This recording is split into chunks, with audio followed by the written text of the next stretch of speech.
Hi, my name is Mike Lennon. I'm a native to Center Ossipee, which is known as Mountain View. I was born actually in Wolfboro. This would be 1938, and my parents were living here, got married here, and I used to ride the trains after World War II. Rode the train steadily between here and Rochester because we moved to Rochester in '41 at the start of the war. My grandparents lived here lived here until the mid-1950s. Anyway, but at that time, the village was really jumping.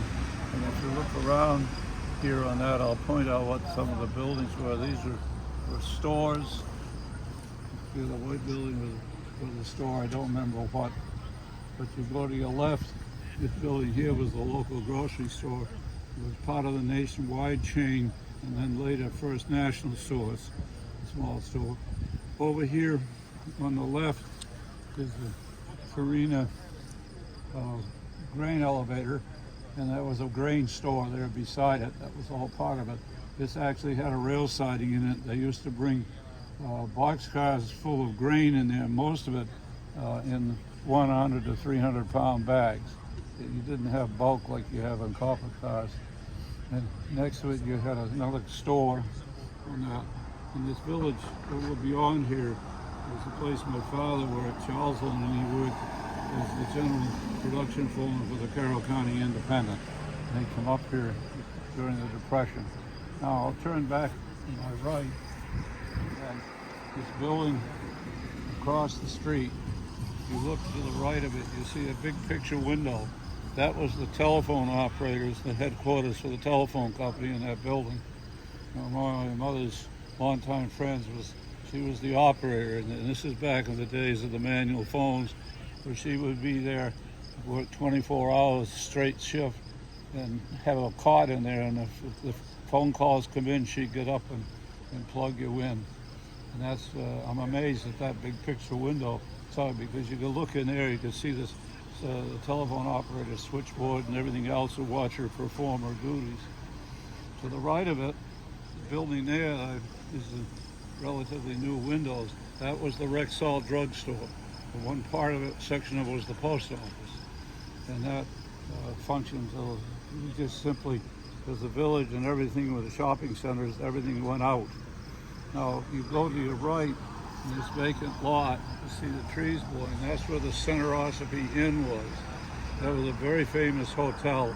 It made national notoriety back in the late 40s when the owner of it put a sign on the side outside of it calling it the Statler of the Sticks. And the Statler hotel chain heard about it, and they had a big major lawsuit, but they settled it nicely. In fact, Mrs. Statler herself came up and spent the night there after that after that whole deal. Now you go to your right here on the track is the Mountain View Station, which is now an excellent restaurant. I advise anybody to go in there. You'll like the nostalgia inside because there's all kinds of pictures here of the train operation. Now, if you wanted to go looking down the track, the trains coming in here, growing up, and keep in mind that I was here 1941 through 1956 when my grandparents passed away. But I used to ride the train out of here. There were 2 trains a day, 2 up and 2 down, and I rode on all of them. And I've ridden here out of here behind steam E7 diesel locomotives. And the other thrill during the Second World War was the Flying Yankee unit running through here as the Mountaineer. They never stopped here at Mountain View. They just kept on going on that and straight through. This siding here was active. This building here on to my right, this is the white building. That's the old freight house that's been converted. And there was actually a wooden platform that came out on this track as they used it as a steam track. So I just add that. And one of my other thrills here was I rode the last RTC car, the last scheduled trip on the Conway branch, and that was my friend Dwight Winkley. We rode through here. This would be December of '61. After that, I've ridden 2 or 3 of the snow trains.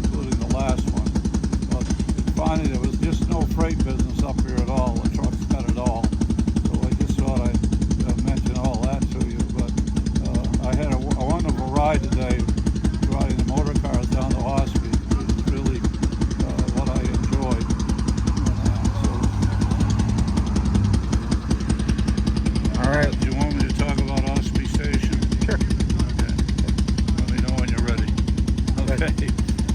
When we got down to Ossipee, the station is in pretty bad shape. It's still up for sale. But the history to me with Ossipee is my mother and my aunt, they grew up in Ossipee. And one of the things they used to do is they went to Brewster Academy in Wolfboro, because at that time, the town of Ossipee did not have a high school. You got tuition to Brewster, or you went to a high school in Madison, New Hampshire, north of here, which was there. And my mother and her older sister, they used to board the regular scheduled train in Ossipee and go to Samronville and change to a gas electric car and go to Wolfboro. They did that for the first 2 years, and this would have been 1927, 1928 was when they were riding that service.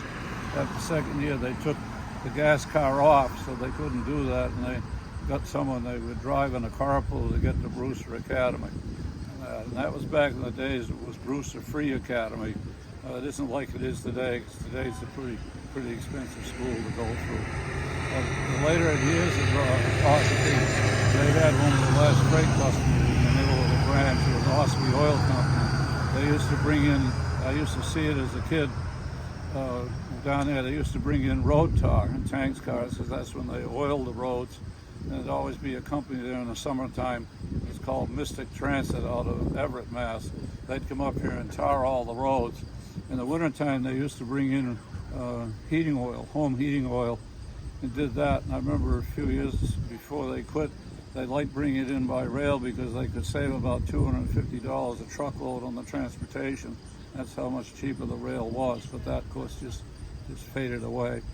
But anyway, that was, I'm just happy to share the story with them. I'm sure there'll be a lot of questions on this. Probably people will say I made a major mistake, but I'm due to that because I'm at an age now I do get forgetful. But thank you very much. I didn't mind telling the Cotton Valley crew about this. Well, sir, I appreciate your time. Thank you for that. You're welcome.